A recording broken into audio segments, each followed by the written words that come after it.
Good morning friends. Recently supreme court में एक बहुत इंटरेस्टिंग पिटीशन फाइल करी गई थी by the political leader Prashant Kishor जी।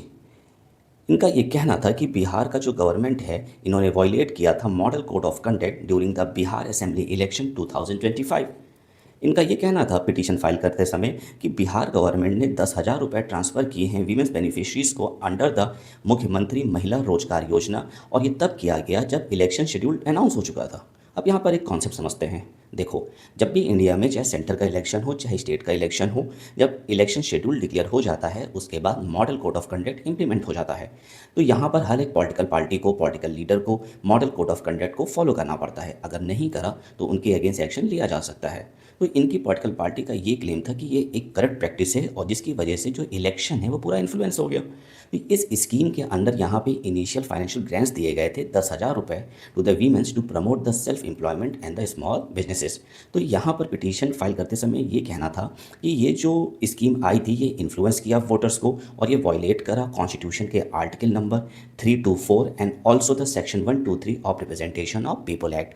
तो यहाँ सुप्रीम कोर्ट में जिस पर्टिकुलर बेंच में यहाँ पर चीफ जस्टिस ऑफ इंडिया साहब भी थे, इन्होंने पूरा रिजेक्ट कर दिया और ये कहा कि इस पिटीशन को भी हम इंटरटेन नहीं करेंगे और इनसे कहा कि ये स्टेट का मामला है तो पहले आपको पटना हाई कोर्ट जाना चाहिए, उसके बाद आपको यहाँ आना चाहिए।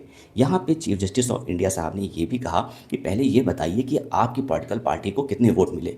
और ये तो सब जानते हैं कि during the 2025 Bihar assembly election जन स्वराज पार्टी को एक भी सीट नहीं मिला था। इवन द जो इनके मोस्ट ऑफ द कैंडिडेट जिन्होंने इलेक्शन कंटेस्ट करा था, इनकी जो सिक्योरिटी डिपॉजिट थी वो भी जब्त हो गई थी। ओके, तो यहाँ पर सुप्रीम कोर्ट ने के चीफ जस्टिस ऑफ इंडिया साहब ने ये कहा कि when the people reject you then you use this particular platform, judicial platform, to get the popularity.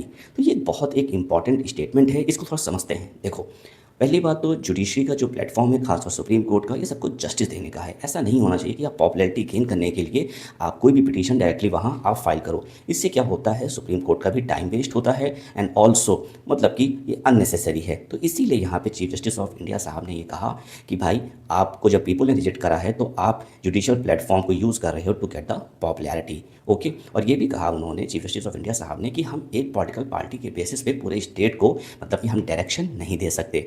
हालांकि ये तो आपको ही पता होगा कि जो 2025 का बिहार का असेंबली इलेक्शन था जहां पे बीजेपी लेड एनडीए गवर्नमेंट ने विन करा था 2002 सीट्स, फिर उसके बाद एनडीए ने गवर्नमेंट बनाया और नीतीश कुमार जी सीएम बने। इंडिया ब्लॉक ने यहाँ पे 35 सीट्स को एक्वायर किया था और जन स्वराज पार्टी को एक भी सीट्स नहीं मिली थी। तो फाइनली पिटीशन सुप्रीम कोर्ट ने रिजेक्ट कर दिया। इसीलिए यहाँ पे सुप्रीम कोर्ट ने कहा कि जब पीपल ने आपको रिजेक्ट कर दिया है तो यहाँ पर आप ये जो प्लेटफॉर्म यूज़ कर रहे हो is only to gain the popularity. Hope ये पूरा मैटर आपको समझ में आ गया होगा। Thank you to all of you.